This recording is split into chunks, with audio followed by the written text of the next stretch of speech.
కాపాడుతున్నాడు కానీ కానుడు ఆయన అప్పుడు శంకరుడు అంటున్నాడు అమ్మా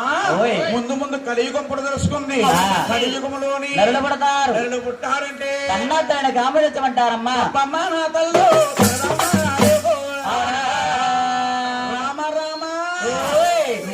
నా తల్లివమ్మ అవునమ్మా చూస్తే బిడ్డనమ్మా అంటా ఉన్నా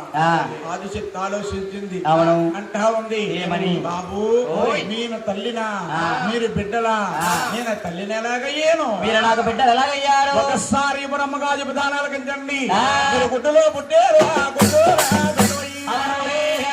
మీరు పుట్టిన బిడ్డ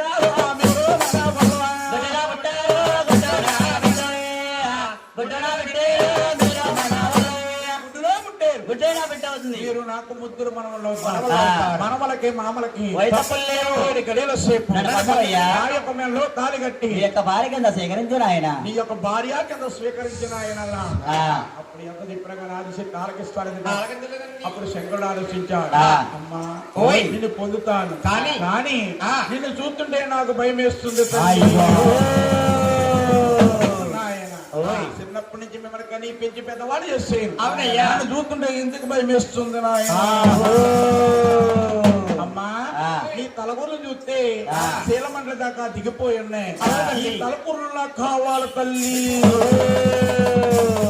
ఆదిశక్తి శంకరుడికి తలకూరులు దానం చేసిందట శంకరుడు అంటాను ఏమని నీ తలకూరులు అంటే దానం చేస్తావు కానీ నిన్ను చూస్తుంటే ఇంకా భయం వేస్తుందమ్మా నాయన శంకరుడా నా దగ్గర ఇంకా ఏముంది నీకు భయం వేస్తుందన్నా అది గదిగో నీ నట్టున మూడో నేత్రం ఉంది నీ మూడో నేత్రము నాకు కావాలి తల్లి ఆదిశక్తి శంకరుడికి మూడో నేత్రం దానం చేసింది శంకరుడు కత్తి కమండము దేశూలము నట్టన ఒక మూడో నేత్రము సర్వ సత్యులన్నీ కూడా అలా శంకరుడు దానం శంకరుడు